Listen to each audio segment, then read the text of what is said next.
There was no way AJ Preller was going to stay silent for that long, right? There was just no chance. It had been so quiet, Derek Togerson, so quiet. We should have known that something was coming, and it came Wednesday night, and we will talk about it on this edition of the On Fire podcast. How are you? Well, wonders never cease.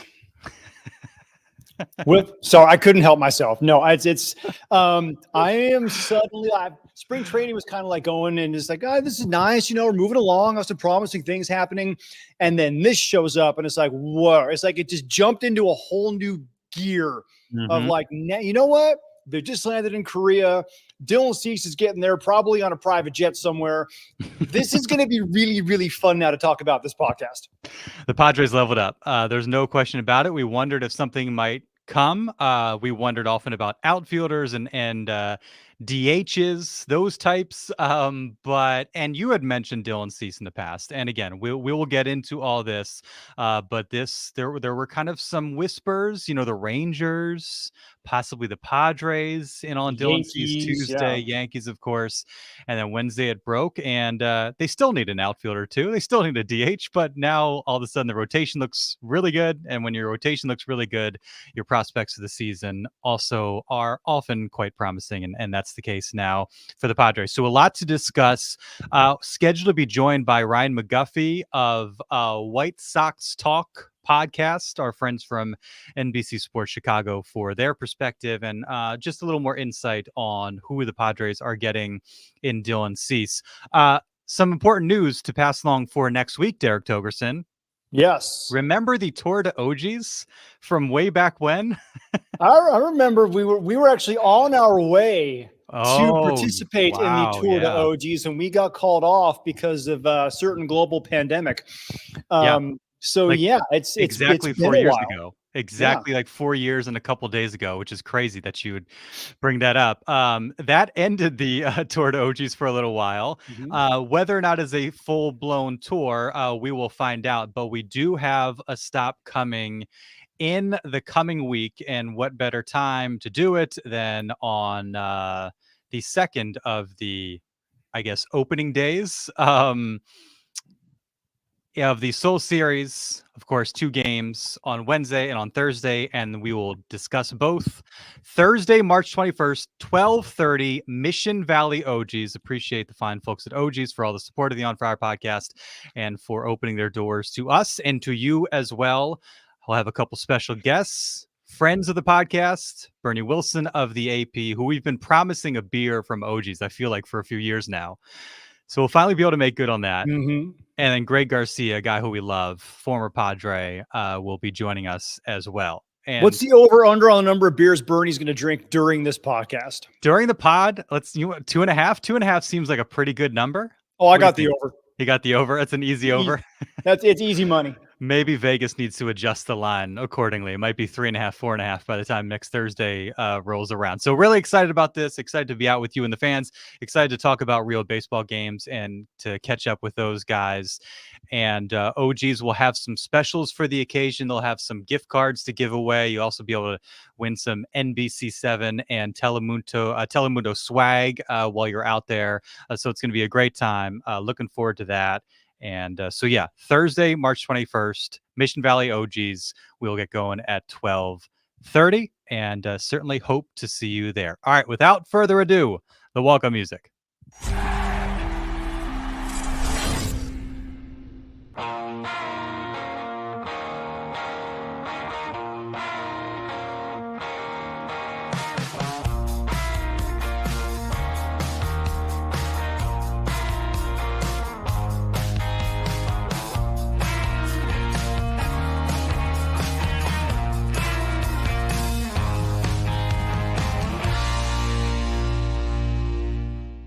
It is the On Fire podcast brought to you by NBC 7. He is Derek Togerson. I am Darnay Tripp.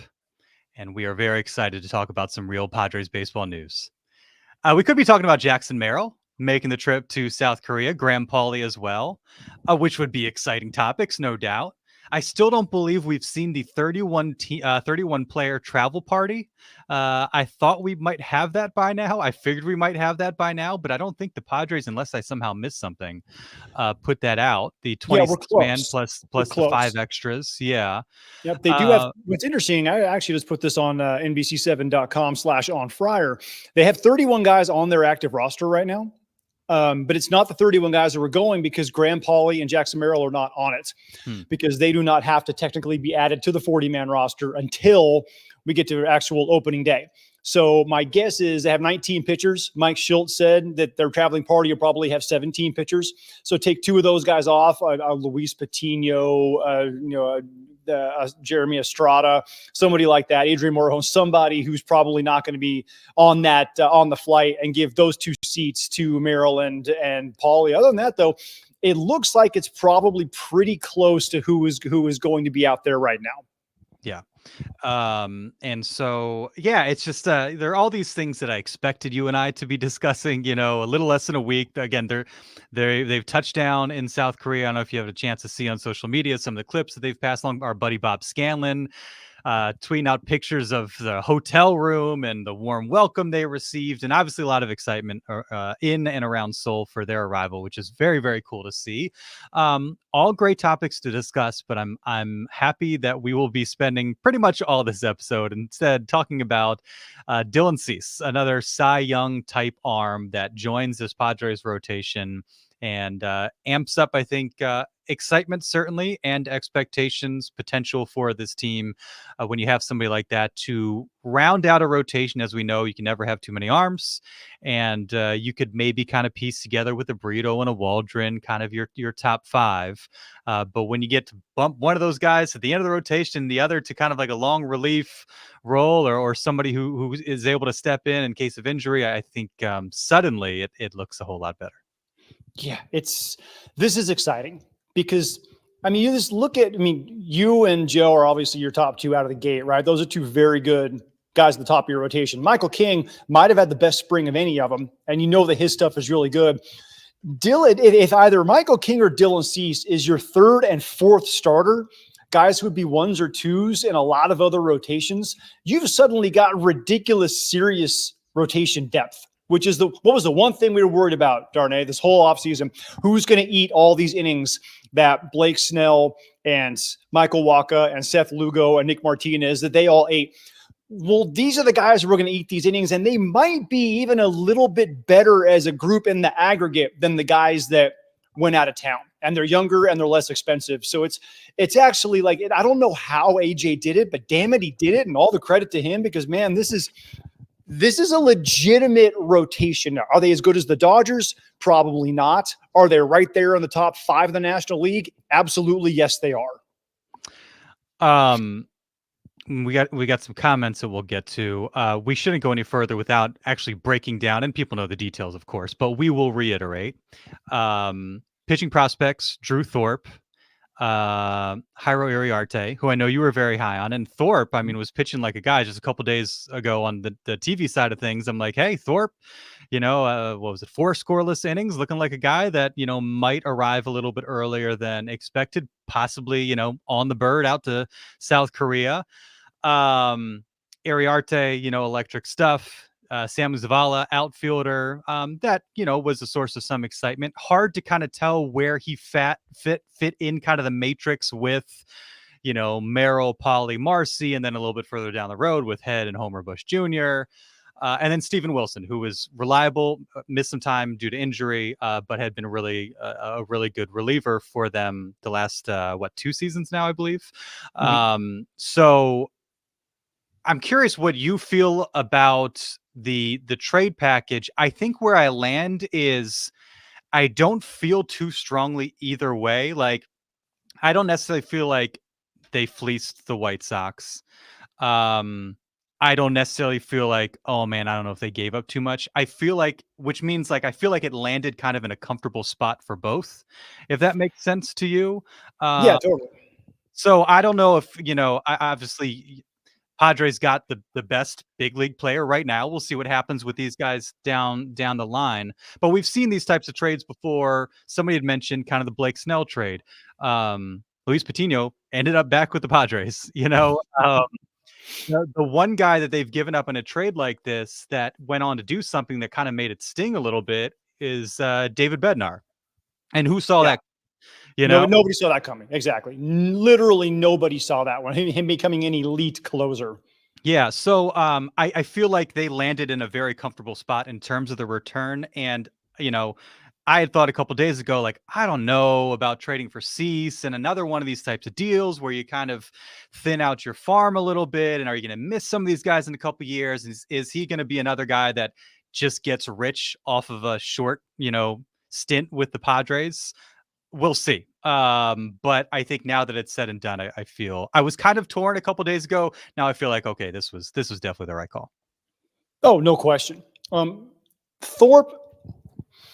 I don't want to make it sound like we're doing like an "I told you so" kind of thing, but remember, I was never fully sold on him because I'm a little leery of guys who don't have elite fastballs, and he's kind of giving me Casey Kelly vibes.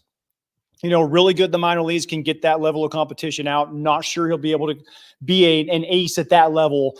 Minor league pitcher of the year type. Remember, Chris Paddock was also the minor league pitcher of the year. It didn't work for him for a lot of times after his rookie year at the major league level. Iriarte, we love his fastball. His secondaries haven't, pardon me. Ooh. You all right? Man, that trail mix I ate coming back to get me here. I think he's a closer in the future. And now, granted, a very, very, very good electric level closer. So he will be missed. But when I first heard the deal, I was like, man, they probably had to give up Snelling. That's gonna, like, I understand it, but I don't like it. When I saw that it wasn't even any of those, not even like Alesko, it wasn't any of those top guys we've been talking about. It was like, holy crap, how did AJ pull this off? Like I like Steven Wilson, but Randy Vasquez now goes to become the new Steven Wilson, right? That's a wash. You don't lose anything there. Johnny Brito is going to be the fifth starter. He's looked really, really, really good during spring training. And you still got a guy like Matt Waldron who can come in if you do have somebody get hurt eventually and fill a lot of those starts out, which is what Drew Thorpe is probably going to be doing. So you really don't lose a whole lot. Zavala is probably a couple of years away. Talented outfielder. I like the kid a lot. He really came on. I watched a lot of his games at Elsinore last year. He's going to be a good ball player. But again, he's a couple of years away. And by the time he's ready, Marcy's ready. Merrill will be a transition to the outfield. Even Dylan Head will be right behind him. Like, you've got other guys who are going to be ready and willing to go. And there might not even be room for him in the future anyway. So getting a guy like Dylan Cease for 2 years. Oh, Fernando, yeah, you know me. Yeah, I told you so. I do get choked up when I get to say I told you so. Now, Thorpe will probably be a pretty good fourth, fifth type of starter in the major leagues. I hope he has a long career. He's not the difference maker that Dylan Cease is. That's the point I'm trying to make. Yeah. I believe this is Padres superfan Ryan Cohen chiming in. I love each of the top four, of course, in the rotation he's referring to. But my ultimate Padres hot take is that King has the best season of the four. Can't wait to watch him. I would totally agree with that, Ryan. That would not surprise me one bit. His stuff is that good. Yeah. I don't know how hot of a take that is, to be honest. I don't know if there's a whole lot of people that would really vehemently disagree with that. Just the trajectory he's on, the stuff that he has, and what we've heard about him. Yeah, in terms of kind of the rotation, the return, yeah, we'll just have to see how these guys develop. I think, and what do they know in terms of their likelihood to keep Dylan Cease? But maybe it doesn't matter all that much. Maybe you get 2 years of this guy. I think one thing we'll discuss as this podcast goes on is like, what are they getting from Dylan Cease? And again, plan on getting some insight from our friends at NBC Sports Chicago, who have obviously followed him closely for a few years now, going back to his days in the minors, because he was a Cy Young finalist in 2022 and then had a 4.5 ERA in 2023. And, I wasn't watching him close enough to really understand what the difference was. I looked at Baseball Savant. I know. Real quick, I looked at the Baseball Savant. He had a run value of like 36 on his slider in 2022. Like, that was like the brightest or like the darkest red you could possibly have.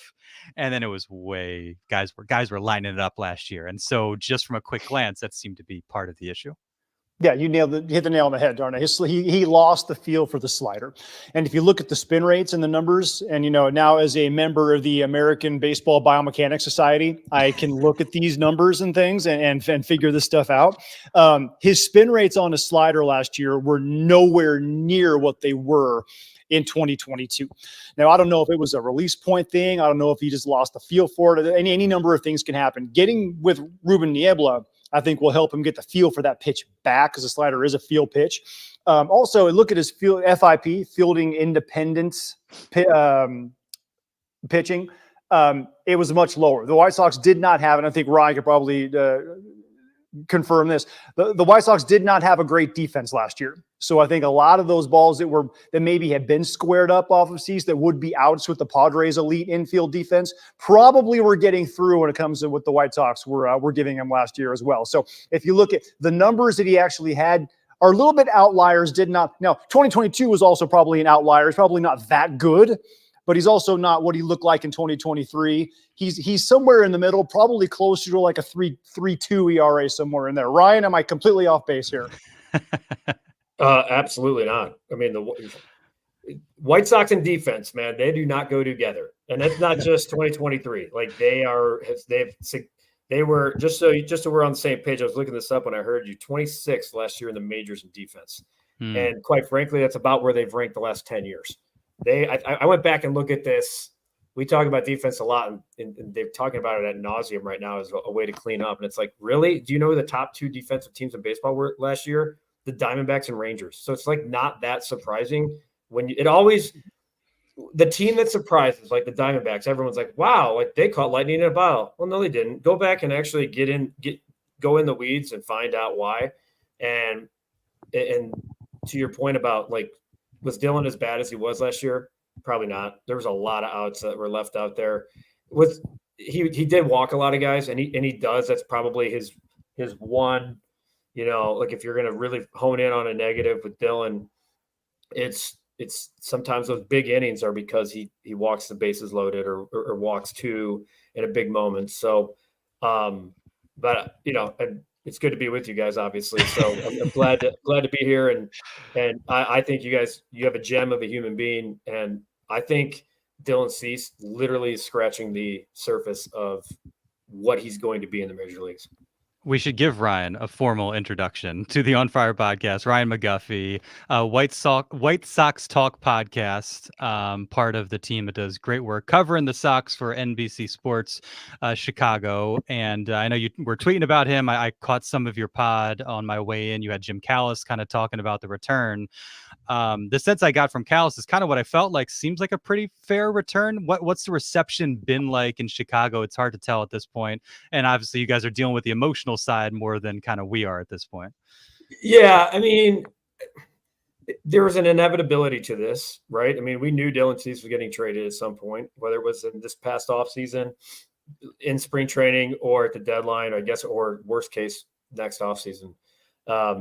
Just because of where the White Sox are and knowing that he's got 2 years of service. So when you start trying to find the possible suitors, just like you guys do in San Diego, I mean, you have super talented players. You're going to overvalue them too, because you see them every day. You understand how they plug and play. You watch them differently than everybody else, and you get attached to them. So like you might think Dylan Cease, I personally thought Dylan Cease was worth the top 50. I did. But it's like going to arbitration, right? They're going to really try to hone in on those negatives and say like, here's why he's worth X. I think I guess it's a good package. I'm kind of done with me. Like I'm always been like a big trade your prospects guy, always, because very rarely do you have like blue chip guys that come out and be blue chip players. I mean, I'm talking like blue chip, like the Tatises and the Bryce Harpers, the King Griffey Juniors, Juan Soto's. I mean, guys that you've seen come through San Diego. So those are such a outlier. And the White Sox, who once had as many blue chippers as any team in baseball, basically have one. Like that's what they got out of the whole thing. They got one. So I think the return, like I like what I hear about Thorpe. I think that changeup seems to be as good of an out pitch, but it's tough to be excited about something that like when you're kind of back in the murky water again. And, I think to me, the guy that intrigues me the most is probably Zavala, but he's 18. So like, Right. you know, I guess in 5 years I'll talk to you and really find out if like he's going to be some kind of decent return. But this is the inevitability of when a team is bad and they have assets and they trade them off, that you hope. The one thing I do like about the trade is that the White Sox easily could have traded him at the winter meetings just to make sure that they got rid of him, and they weren't getting the offer they wanted, so they waited. And I think there was a real value to them with Garrett Cole and in New York and other teams like Texas, knowing that Scherzer's out half the year, having to step up their game, and then San Diego swooping in. I think what happened was the other day when I tweeted, I had heard Texas had a pretty significant, and even matter of fact, I had heard that they had the leading offer. I think that Chris Getz made a few phone calls around the league and said, hey, you got 24 hours to submit your best offer because we have a couple things here. We have this from Texas. Can you beat it? And San Diego said, well, hang on. I think we can. Yeah, that's the depth in the system that we talk about all the time. Ryan, you said that Dylan is a really good gem of a human being. We haven't had a chance to really meet him yet, obviously, because he left Arizona to go over to the Peoria Sports Complex, grab a jersey, and then hop on a plane to go to Seoul. What in your dealings with him? What are we getting? What can the fan base expect with this guy? Man, I think he's as cerebral and down to earth as like any professional athletes I've ever met. And I keep in mind, like I've known Dylan Cease since he was in the minors. I used to like convince him to like, I'll take you out to a steak dinner, but we're going to do it all on camera. And that's when he was a little bit more shy, and he'd be like, you want me to taste myself? Like I do. I want you to talk about yourself a little bit. Now he's completely not just evolved as a great pitcher, but he just really got on board with Chicago, the fan base, the organization. And I think what'll happen with him, and you guys will see this, he'll have to figure it out because he's joining a team, at a week left of spring training. And in your case, the season's starting in a different country. Like he's really like having a cannonball in the middle of the pool here. So I think give him, and he's gonna have to move and all that stuff. But the moment for him, he just is a guy who knows how to like simplify. And it's because he's I'm sure you guys have seen already, he's really big into yoga and meditation. And it was something he was doing way back when he even came into the organization. And to me, you can tell. And I'd say like, even when he was doing it and it seemed weird 6 years ago, it's so much more mainstream now. And it's especially in a place like San Diego. Like, I think he's going to fit in super well there. He's going to be well liked. He's a really big disc golf player. He owns 2 courses in Georgia where he's from. He just opened one, I think, actually a couple of weeks ago. We got some good ones out here. Yeah. Yeah. It looks like a Tiger Woods style course almost with the land that they opened. So just a really good dude. On the 4 days he's not pitching, very approachable. He doesn't have some of these weird ass rules that a lot of guys do. And he's not Randy Johnson, basically. Yeah. Or like even Ohtani, like only speaks when he like, no, it's just, we just compared him to 2 Hall of Famers, but like, he's like a salt of the earth type dude for a guy who could, be a Cy Young finalist for years to come. So we'll see him at Morley Field at the disc golf course out there. You guys should shoot a feature with him. I'm telling you. Yeah, I would love that. That'd be awesome. I was just looking, I liked a bunch of tweets from yesterday, just kind of with some of his numbers. Baseball Reference, one of 5 pitchers to have 200 plus strikeouts each of the last 3 seasons, has the 4th most in the majors over that span. And the great Sarah Lang's most swings and misses since the start of 2021. Dylan Cease, followed by Garrett Cole and Corbin Burns. So again, like that's it. Like sometimes what I just said about simplifying, there's not a lot you need to say. Like listen to the names, hear the conversation, those stats, and see where he fits in. We could sit here and pick apart Garrett Cole. I'm sure we could find some negative trait about Garrett Cole or Corbin Burns, but I think the only thing that hurt Dylan Cease was that he pitched for the White Sox on a team that was 40 games under 500 last year. And it looked like he was part of the problem because he regressed so much from that Cy Young finalist or Cy Young runner-up season in 2022. And going back to coming on here just, like 5-10 minutes ago or whatever, there's more to the story than just having a 4.5 ERA and, look at the team record. I want to say, and I might be, I think the White Sox were either like 500 or a game over 500 when Dylan Cease pitched last year, and they were horrifically bad. So, I mean, like even that, sometimes you got to pitch above your defense. And sometimes like Dylan in the past, he would have those big innings. There were 16 and 17 last year when Dylan pitched. So for a team that was 40 under, to me, like I'm going, all right, well, he was far from the problem. So yeah, I mean, I think with a much way better talent, certainly way better defense, he's going to be challenged in that division, but he's going to, like, the Dodgers won't enjoy facing him. That slider he has is as good of an out pitch as anybody in the entire game of baseball. And he wrote a poem about it here in Chicago, actually. So ask him about that. Wrote a poem about his slider. He did. I think it was called "Oh Slider Slide." I want to say it was called. Let me see if I can find this. It was on MLB's account yesterday, and it is very funny. Yeah. So I think he wrote it, and I want to say he wrote it in the shower. So yeah. What kind of pentameter did he use? What is it? Yeah, I don't know if it's a haiku. Like I don't. It's a limerick. Yeah, it might be a limerick. So a slider limerick. It just kind of tells you, actually, though, what kind of human being he is, right? He likes. He's not just a baseball player. He really enjoys. Like he'll dive right into San Diego. He loved the Art Institute here. He'll find, like, he will embed himself. He knows he's going to, in theory, be there for at least 2 years. He will find out the great parts of San Diego and like non-sports. I mean, certainly San Diego is maybe the best city in America in terms of weather. So you guys got that going for you. There's some yoga studios here too. Yeah. Yoga. The zoo is pretty good. I'm sure he'll become a zoo member very quickly. That slider, what was the difference between that pitch in 2022 and 2023? Like I said, it really is a feel pitch. Is it something that just, like, I look, the spin rates are not quite the same on it? Is it one of those that just, like, was something maybe physically ailing him he didn't realize? Was it just a feel thing? Sometimes they come and go. And during spring training, does it look like he's gotten it back? So I'll go with the first question of that first. I think it's just the ability to locate was probably not as great in 2023. And it's such when that thing comes in, it's 5 feet in front of guys, and it's a strike, and it just sweeps out of the zone. And I think it was sweeping too early or not sweeping enough.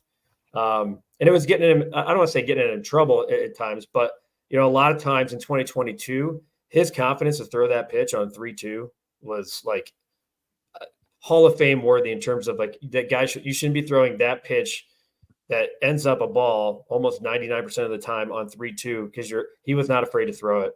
And, like, if you don't have the defense behind you, if you feel like you have to be the stopper, if you feel like, and you're trying to, like, wrestle all of that and avoid the big inning, I think all of that kind of plays into it too. So, I think, again, I've said walks. I think he had 90 walks last year, something like that. So, but he walked a lot of guys in 2022. His ability to avoid the big inning in 2022, though, was, I think, what set him apart and made him, like, that 2022 to me is what I think he's going to be more of going forward. I really do. I think he's going to be more of that guy as he learns more about how to pitch as he gets older. And then the back part of your question was, what was it again? I forget. It was a lot going on there. It was a lot going on. It's did he in spring training? It looked like he's gotten it back. Oh yeah. So spring training, he has said to Chuck Garfine, our my co-host of the White Sox Talk podcast, and certainly a friend of the program. He actually was not pitching all that healthy last year, and we didn't know that, so I think that contributes to the slider. But it wasn't a like an elbow issue, a shoulder issue. You're not coming in with any of that. I think it was a fatigue issue. That's what it sounds like. So he was able to train kind of healthy from the start of the offseason into spring training, he said, for like the first time in 2 years. So feels better. He looks fantastic. I mean, think about see, what's today? Thursday. So we're taping this Tuesday. From Tuesday morning on, it was like he's definitely getting traded today. It's happening. It's imminent. The Rangers thing was real, and he was pitching like 8 p.m. He was pitching a night game in Cincinnati, and Chuck and I are talking back and forth, and I'm thinking, okay, well this is easy. He's going to be scratched, even if they have a deal in place or they're waiting. He's going to be scratched. He shows up to the ballpark. He fist pumps Chuck on his way in. He throws 3 1/3. He strikes out 8 of the 10 hitters he faces or whatever, 8 of the 10 outs that he records. And he just kind of goes about his business. And I think his ERA in spring is like 1.8. He just is kind of going out there and doing the work. He's not let the trade rumors whatsoever impact him at all. And as a matter of fact, like I've kind of used that too, thinking, man, like his ability to just kind of table it and realize it's part of the game and that he might get traded or will get traded and just go out and do his thing and prepare the same way is really going to bode well for him whatever happens at the end of this. So while it's kind of chaotic and crazy that his season's going to start with a new organization, basically on the first game of the season in a foreign country, when he gets his feet back on the ground in San Diego and settles into his first start, maybe it's not the sexiest first start, but I think he's going to settle in and be really, really good. Really good. Yeah. And that's always encouraging to hear because there's tons of expectations, maybe sometimes unrealistic for these guys, especially when they're making a transition like this. It's not an easy thing to do. Okay. And reportedly, AJ Preller and his team were at that Tuesday start and got one last look at him. And that was enough to say, you know what? Let's make sure we get the right package together to land this guy. So what he did Tuesday clearly was impressive. I was looking through his game logs last year, a lot of 5 and 6, went deeper. I think he had a complete game towards the end of 2022. Is this a guy from your standpoint that, you hand the ball to, he's going to get you 6, or is he the type of guy that, you might need to, like, he could be really good when he's in there, but there's some points where you're going to have to rely on kind of like we've seen with Blake Snell in the past, the guys in the bullpen better be ready. Yeah. I wish I could tell you that, like, to me, like that's really the corner he's got to turn now, is that he needs to become the every 5th day 6th inning guy.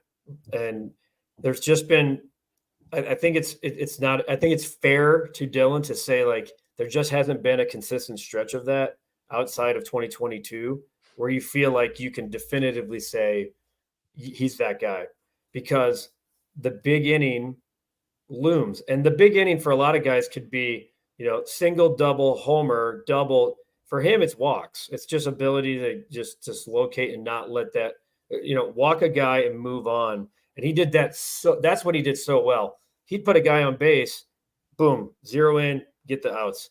And early in his career, he would unravel. Like, he'd have 3 perfect innings, and then the 4th inning, he couldn't figure out a way to get out. He's past that stage. I don't know if he's past what I think the next evolution for him, like after the 2024 season, I was feeling like if he makes 32 starts, 18 to 19 of them need to be 6 innings, X, even if he gives up 4 runs or whatever in some of them, there needs to be more 4, 5, 6 games in a row, 6 innings, 6 innings, 6 innings. Here's the bump on the log. Get back to it. 6 innings, 6 innings, 6 innings, maybe an outlier. So, when you kind of look at his game logs from last year, there's just a lot of, 5 1/3, 7, 4 2/3, 4 1/3, 6, 5 1/3, 5 1/3, 6, 7, 5. So, that's what it was like near the end. And like when you look at I'm looking in August right now, 3 walks, 7 walks, 2 walks, 2 walks, 5 walks, 3 walks, like 10, 14, 22 walks in August. Like, that's not going to cut it. So I'm looking forward to seeing if he can make that turn. How much of that is, I'm going to ask a few different questions here. So pardon me for completely keep track of these, Ryan. This entire thing. Nope. One is, I know the comparisons to Blake Snell are out there. What would just make us want to pull our hair out about Snell is he would go 0-2 and then nibble, foul ball, nibble, walk. Is this where Cease just completely loses command and is like 5-pitch walks? Or is it like you had the guy, but you're too scared to throw the ball in the strike zone to try and get him out? I don't think he's scared to throw, But sometimes it's like because his fastball is 98, 99. I mean, it can touch 100. It's just sometimes about like when he reels back, he's missing high. It's just that fastball's gas and he's missing upstairs. It'll come right back, but he's not afraid. He has conviction with his pitches. That's one thing. Like I'm not worried about him going, okay, he's seen 3 straight fastballs. I better stay away from the that. fastball. I'll take that's not Dylan Cease. Now you might not like that he threw the fastball 4 straight times and the 4th one was hitting to the gap, but I can live with conviction. Like I can live with a guy who's like, look, this is what I got, and you're not going to hit it. Rather than a guy who's going to try to nitpick on like you mentioned, on 0-2. Okay, let's waste one. Now it fouls it off. Let's waste another. Now you're 2-2. And now the batter's kind of back in the driver's seat. So he's not afraid. Like I talked about the slider, certainly not afraid to throw that. And on an 0-2 pitch, you're likely to see slider, or slider, fastball, slider. So I think with him, it's just when he's been one of those guys that he's got 0-2 and he walks a guy and it frustrates the hell out of you. But it's not due to, I wouldn't say it's due to nitpicking. It's just losing command of something he's got conviction with. Gotcha. Yeah, conviction I'll take. Snell was always trying to just kind of throw the ball all around everywhere and get guys to go after it when he can literally rear back and throw it by pretty much anybody he wants to, and that would drive me crazy. Yeah. The other thing I want to ask is, with Dylan, knowing that he probably doesn't have a good defense behind him knowing that he's got a team that's not going to be great, how much of his walking guys is trying almost too hard, trying to throw 100 miles an hour because he knows I got to get the strikeout because this dude puts the ball in play. I'm not going to be in an advantageous position here. Like knowing he's got a really solid, Manny Machado and Ha-seong Kim on the left side, no ground ball will ever get through. When he knows he's got somebody behind him to help him out, how much will that help him stay in the strike zone? Oh, I don't even think he'll realize how good the defense is probably until it's like 5th start because he's had 5 years of just, I guarantee you if I pull up the rankings, it's like 26, 25, 24, 22, 25, 27. So I think it's, and keep in mind, he didn't get to see it in spring training. So he's going to go out there and the first time a great play is made, that's normally a hit in left field. He's going to be, wait, what was that? And then he's going to see more of that in his first month in San Diego. I do think something like that was definitely plagued him early in his career, year 2, year 3.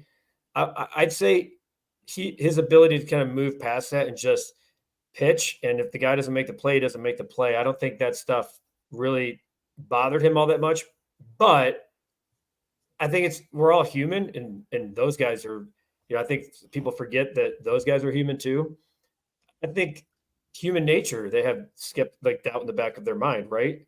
So you got 1st and 3rd, 1 out. You're thinking, I got to get a ball on the ground here. If I get to I can't get it, can't be to the right side because we don't have a sure-handed guy over there, or the guy at shortstop just booted one prior to this. Is he going to do it again?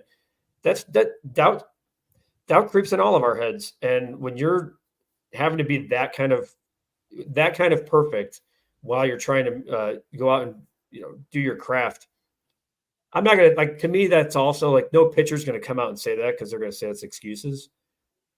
But I think, come on, let's be honest. Like that definitely creeps in some of these guys' head. Yeah, now he's got 4 Gold Glove finalists and 2 Gold Glove winners on the infield with him. Yeah, the Sox haven't had 6 Gold Glove finalists on a team ever. Have they had 6 Gold Glove finalists ever? Yeah, as long as you can. Luis Aparicio, he probably got all of them, right? I was gonna say, as long as you can count repeat guy like Aparicio and Robin Ventura and they have one in center field with Luis Robert, but everything else. Oof. Ryan, you're gonna fall out of your seat here. In 2020, they were 2nd in defensive runs saved in all of baseball. Now, 2020 doesn't count. This is Outlier. 2020. Thank you, Derek. Appreciate that. Anybody can be good for 60 games. Look at the Dodgers. 2021, 28th, minus 40 defensive runs saved. 2022, 26, minus 35. 2023, second to last, 29th, minus 59 defensive runs saved as a team. 2020 doesn't count. Outlier. It counts for the Dodgers that won the World. It counts for the teams that like things went like. Yeah, there's a lot of people that say it doesn't count for the Dodgers here. That's true. Yeah, we don't claim that at all. We don't allow them to say, "Hey, nice job." I better recognize where I'm at here. Ryan, you've been very generous with your time. If there's anything else you want to share before we let you go, otherwise, I'll just let you enjoy this briefly. Oh boy. You wrote a poem about your slide.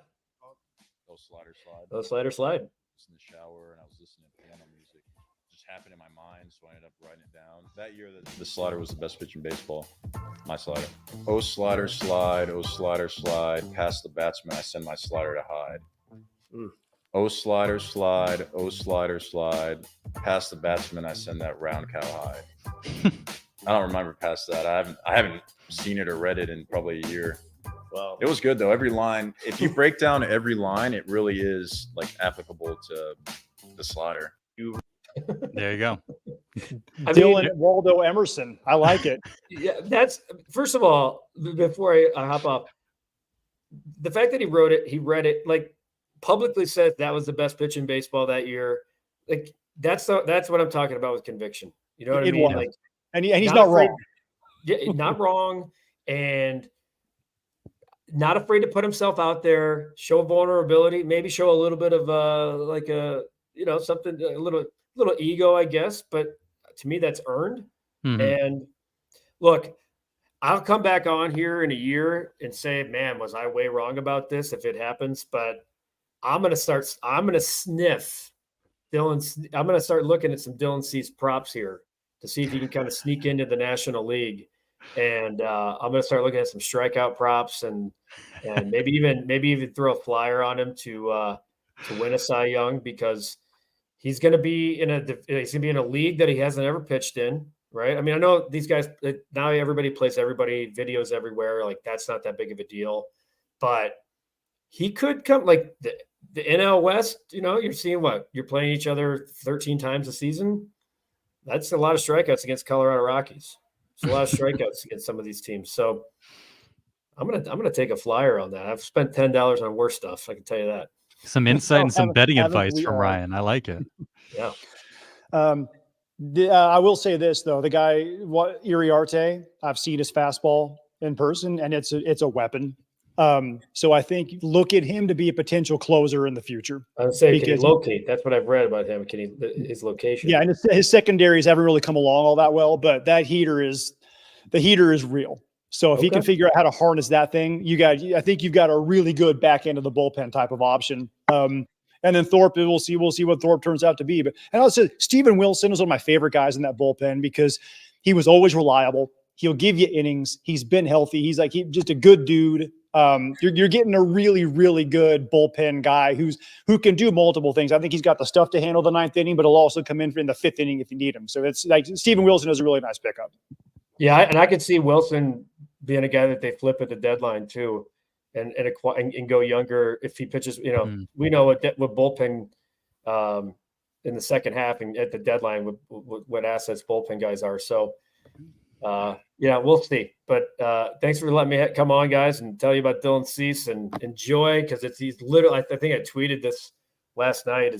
I've had good fortune to get to know a lot of guys, and as you guys have, but with this particular White Sox group to kind of get to know them at the ground floor in the minor leagues and have like personal relationships with them. He's literally he's on my Mount Rushmore of favorite human beings that I've ever come across and covered. So like, I actually genuinely care about him as like that, not to sound like too cheesy, but like, he's a good dude. And like, the feelings are mutual, you know what I mean? Like when something goes wrong or he's checking in on you. So just an outlier of a professional athlete, and you guys are getting a gem. So good on AJ Preller for kind of stepping up to the plate and making an offer that was better than the Yankees or Texas, because screw them. You guys spend money too. It doesn't matter.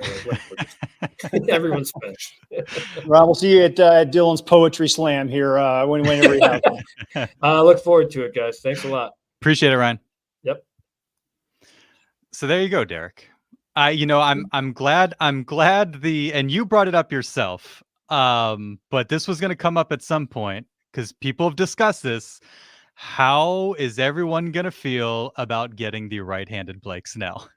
And I'm glad that you brought that, because I was going to ask you that after we spoke to Ryan. I'm glad you brought that up with Ryan, because I think what he said maybe will assuage some of those concerns, because with Snell, it was kind of that lack of conviction. It was that block. Now, once he got that out of the way, he was otherworldly last year. But he still had the highest walk rate in the game. I looked up their walk rates too. Cease last year was at 10%. Snell was at 13.5. So it's still not nearly as bad. But what kills me with Snell is it's the 12 pitch walks. Like Cease will give you a lot of 6 pitch walks, where it's like he just loses all control for a minute and then finds a way to get it back. It's the way you're going about walking guys matters too. And by the way, I saw you put this up a little bit ago. I didn't have a chance to get to it, but Lauren say, "Hey Derek, how do you like the Padres? Got Blake Snell, righty version. Preller listens to this show and has trolled you in the finest way possible, short of moving Tatis to first base," which is a great call by you, Lauren. It really is. Yes. And Tatis will eventually get to first base. It just might be when he's 40. But that'd be it's the numbers may look similar, but the way they go about producing their walks is very, very different. And that's why, I mean, it's going to be at times painful to watch Cease do it. But like Ryan said, he's rearing back trying to throw 100 to blow somebody away and just, loses his release point or something. Whereas Snell is just like, well, I've got him 0-2. Let me see if I can just get him to help me out by flipping a curveball and a slider all over. But instead of just saying, I've got 97 with movement, just blow it by his ass and sit him down and move on. That's what Cease is trying to do. And I respect that. I think Snell was better about that last year after he and Niebla had the revelation of just like, don't worry about the walks. Just throw your stuff. You're going to get the next guy out. Don't let that get in your head, and don't let that deter you from being the type of pitcher that you are. And that's another element of whether it's Cease or anybody that the Padres would bring in. Now you have the pitcher whisperer with him. And after, I have no idea what the staff is like in Chicago. I have no idea if it's been fluid or if he's worked with the same guys for the most part. But we know the quality of who is in the Padres organization with Ruben Niebla and how he's helped guys. And Michael Wacha coming in late, having a good year. Seth Lugo in a new role, similar to what we're expecting out of Michael King, who's excited about what they did with Seth Lugo, and now a guy like Dylan Cease, who maybe too broadly there are some comparisons with Blake Snell, but maybe some of that experience with Niebla, just his experience in general and his ability to kind of get the best out of his arms, but then also dealing with somebody that is kind of balancing some of those walks and some of those command issues with just electric stuff. I think, like a lot of Padres fans, interested in seeing what kind of fruit that collaboration bears, because it's worked really well for others, including the reigning NL Cy Young winner. Shall we get on board with Jennifer here? Cease might be the best pitcher in the NL West now. Wow, Jennifer. That's a hot take. Off what Ryan said, you might lead the league in strikeouts, this guy. You know what? There's a lot of competition in the NL West. Look up the 5. We don't know what Yamamoto is going to be. I guess if you throw Ohtani out because he's not pitching this year, then you don't have to worry about him. Glasnow has still got incredible stuff, but you know what? I mean, it's not out of the realm of possibility, Yeah. And by the way, I just looked up. We were talking about the spin rate on that slider, and I've become somewhat obsessed with this. This is my new Lauren is my new Tatis at first base thing. The slider, he lost about 45, 50 RPM off of his slider between 2022 and 2023. So again, if you can get that back, it's going to go back to being a pitch that is potentially, as you said, the best in baseball. What's weird is last year, hitters only hit 216 against the slider. And the reason that we think it was so awful is because the year before, hitters hit 128 against the slider. So yeah, the batting average against jumped almost 100 points, but it was still only 216, which is wild to think about. That we look at a pitch that is hitters are going 216 against. So like, wow, that's a great offering. But it was nowhere near where it was. If he can even cut that in half, like find a happy medium. Guys written 172 against it. It still goes back to being one of the best pitches in all of baseball. So it's wild to think that you got a guy who has a weapon that creates a 216 batting average with a terrible defense, as we've discussed, and yet can get exponentially better if he just kind of figures out how to reharness what that thing was just a previous year. It's the potential for this move is phenomenal for the Padres. And there's been some shift in kind of some of the like win total projections, team war, that sort of thing that seems to now put the Padres kind of a little bit more squarely in playoff position. And now, obviously discussing these things is tricky given the season that we just came off of. But what do you think this does for the Padres just in terms of kind of the National League landscape, maybe the NL West landscape, knowing the Dodgers are here, but like D-backs and Giants have had a really good offseason, but then you add kind of an arm of this caliber that can have like a trickle down effect on a team. Bats are obviously, they were the issue last year. Pitching was not the issue last year. It was lack of offense. It was lack of offense in big spots. And so all this is contingent on Machado, Bogarts, Tatis, Cronenworth looking like themselves. If that's the case, you add a Dylan Cease. Like, what do you think this Padres team is capable? And it's not like, can they make the World Series? More broadly speaking, yes, this is a team that should be in the playoffs. And then, you get there. Who knows? Anything can happen. Well, assuming we have to always assume that health is not going to derail things. Assuming that you get more than 40 starts from Darvish and Musgrove combined, that those guys can give you somewhere in the 55 to 60 range. I think, 50 to 55 range, I think is healthy to be able to expect something like that. The National League West is now the best and deepest division in baseball because you got 4 teams. I mean, you got the reigning National League champions. You've got the team that is expected to win, to challenge the 2001 Mariners record of 116 wins in a regular season. And that's a legitimate expectation. You got a team in San Francisco that has a lot of pitching and it's kind of an unknown, but obviously the talent is there. And we've seen what their skipper can do when you got, a bunch of guys who he is comfortable with. And you got the Rockies. You can just kind of throw them out because they'll probably end up with the number 1 pick in the draft. But then you've got the Padres with still talent coming out their ears. It really does, I think, put them with the pitching staff. They're deeper than everyone but maybe LA. And it's awesome because, as we said, we didn't know we're going to get all of these innings from. And now you've got a guy like, Matt Waldron, who's shown in spring training that he's kind of figured out his pitch mix and when to use the knuckleball and how often to use it. And he's now a bad mother knucker. So you can use him when you need to because he's going to be there. Knuckleballers never get hurt. He's always going to be around. So they've got so much more depth in the rotation than we realized even a month ago that I think it's time to kind of get excited about the possibilities. Now, no one is going to ever say that they're going to challenge the Dodgers to win the West. That's not happening. But are they squarely now one of the favorites to get a wild card spot? There's no question they're favorites now to get a wild card spot. So I think that's what a move like this does, is the trickle down effect. It puts a guy like Vasquez, who could legitimately be in your starting rotation, now becomes one hell of a relief weapon you can move and use in multiple different ways. So it strengthens everything in the pitching staff and even down in your minor league system. It's just amazing what this move does. They had to throw Mike Clevenger against the Dodgers in that series in 2022. Mike Clevenger wasn't at his peak level of performance at that point. You get into a playoff series, 5-game series, 7-game series, and you've got, fingers crossed, a healthy Musgrove, Darvish, King, and Cease. You're in position where anything can happen. You know what I mean? You've got a puncher's chance against pretty much anybody, again, contingent on the bats being who we think they are. Well, look at Philadelphia. You might not have the pure top of the rotation, Wheeler, Nola, but they're deeper. So if you can go let's say you get them in, let's go to the National League Championship Series like it was in 2022.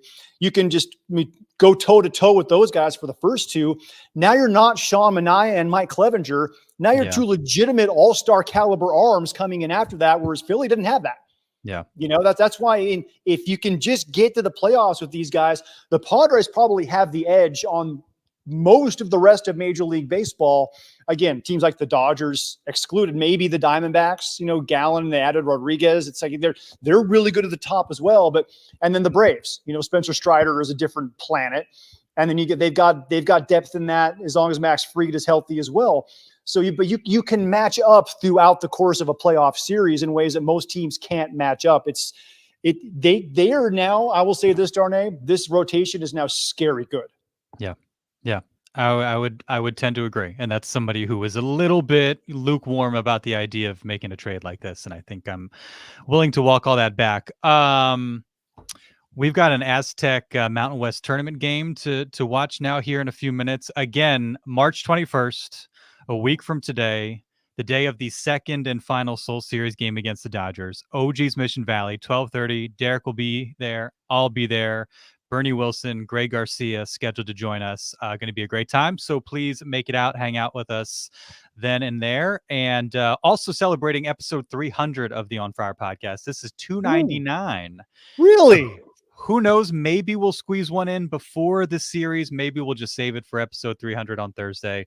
But either way, On Friar's turning 300. So celebrating that, but mostly the start of a new series, a season, I should say.